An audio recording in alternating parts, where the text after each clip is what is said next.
Blood boiling between French and England had been building up for over a century. In 1756, both countries had had enough and thus started the French and Indian War, also known as the 7 Years' War. The 7 Years' War was fought in North America along the East Coast. The win by the British gave them more land in North America and gave them a huge economic advantage, with England left with a debt of $150 million after the French and Indian War. A conflict was created by the British colonies in America in King George III, as taxes were imposed on paper, sugar, and tea to recoup the war debt from the war that kept the colonies in British hands. Attempting to compromise with the colonies, Parliament repealed the Stamp Act in 1766, creating and passing the Declaratory Acts. This failed compromise led to the American Revolution, the creation of a new government separate from England, forever changing the scope of American history.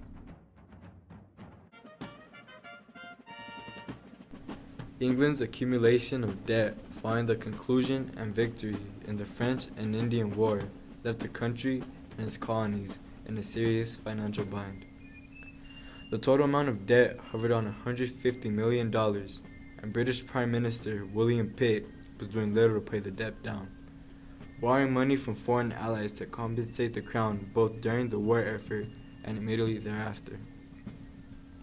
Once the Treaty of Paris was signed in 1783 to bring an end to the war efforts, England could gauge the actual amount of debt it had lost against the French and realized that they needed a way to earn some of the money back.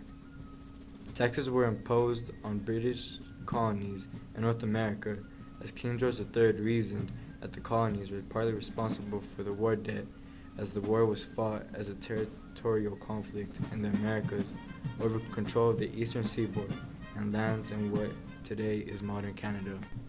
Taxes were imposed on paper under the Stamp Act of 1765, which included ship's papers, legal documents, newspapers, and even playing cards would have the stamp on them. Additional taxes came to colonial homes on sugar under the Sugar Act of 1764 and the Tea Act of 1773. Since tea was a drink of choice in the colonies and it required sugar, the colonists felt the increased pinch on their resources as a debilitating practice. Tempers grew as the colonists became furious at their uncompromising king across the ocean, a land they had never seen, and court they had no rights or privileges politically.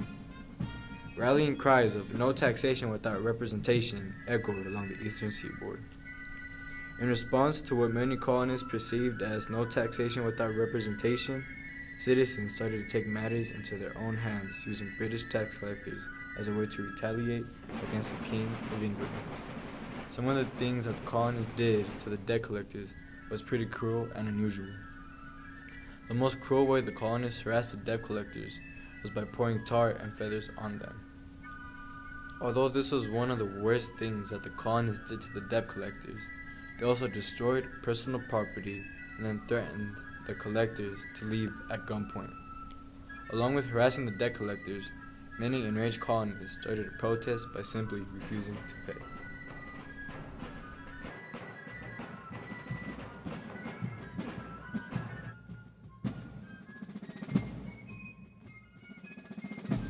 King George III tried to maintain control by requesting Parliament to repeal the Stamp Act, which was finally repealed in 1766.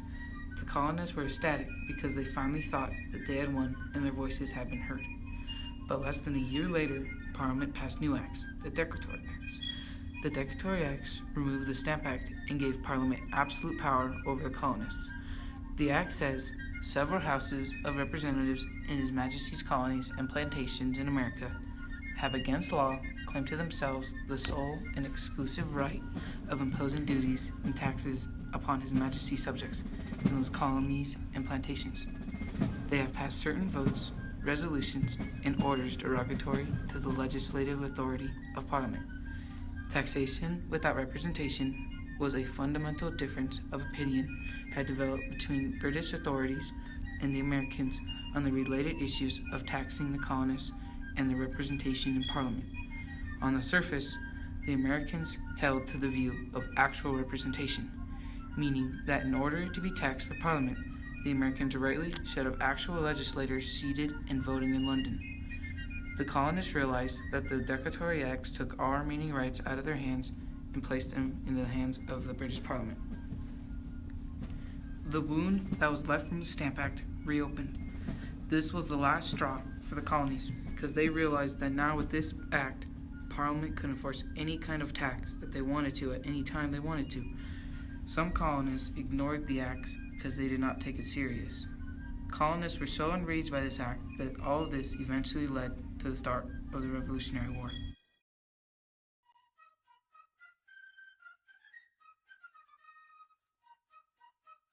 On April 18, 1775, the Revolutionary War was unofficially started. The man deciding to initiate this was Thomas Gage. He planned to destroy the arms cache the colonists had collected at Concord, but Dr. Joseph Warren caught on to his plan and shared with his friends that if the British left Boston by water, indicating a raid on Concord, 2 lanterns would be hung in the Old North Church.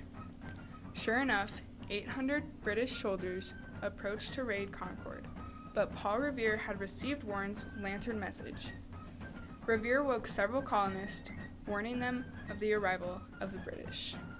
Later that day, a battle referred as the Shot Heard Around the World occurred, leading to America's first step to independence. With more battles occurring after this, and many more to come, the Continental Congress had major decisions to make. Creating the Continental Army was one of these decisions. George Washington was chosen to lead the army. At first, Washington was frightful, becoming commander-in-chief, because he was not looking forward to leaving his family, and he felt as if it was being a trust too great for my capacity. Washington's first task was at Cambridge, arriving on July 2, 1775. He thought the problems being faced were impossible to resolve, and he decided creating an army based solely off the New England states would be a smart move. He haphazardly created an army from militiamen in Massachusetts, New Hampshire, Rhode Island, and Connecticut. This task was not simple, considering the soldiers were voluntary. Washington even told the President of Congress that teaching the military discipline and simple tactics was truly daunting. Our founding fathers decided that British oppression was over and the colonists needed their own document stating their independence from England. May 15, 1776, Virginia directed their delegates to propose a resolution asserting the 13 colonies' independence. 3 weeks later, Richard Henry Lee formally proposed the first draft of this declaration. Thomas Jefferson was entrusted in preparing the draft, and on June 2nd, it was reported. South Carolina and Pennsylvania originally voted against the document, and in fact, many of the delegates were in fear to sign on such a significant matter. On July 4th, 1776, after many days of debating, the Declaration of Independence was passed. According to John Adams, this was the greatest question which was ever debated. The 13 colonies officially became a new, free nation called the United States of America. As ripples impact water, so do events that ripple through time and change the course of history. The 7 Years' War and the British debt caused a ripple effect throughout the American colonies that eventually led to their independence. George III and the British Parliament's uncompromising taxes and passing of the Declaratory Act led to a larger conflict that would lead our founding fathers down the path toward nationhood and independence. Today, Great Britain and the United States are allies, but it was only 200 years ago that one empire's oppression led to the birth of the greatest nation on the globe.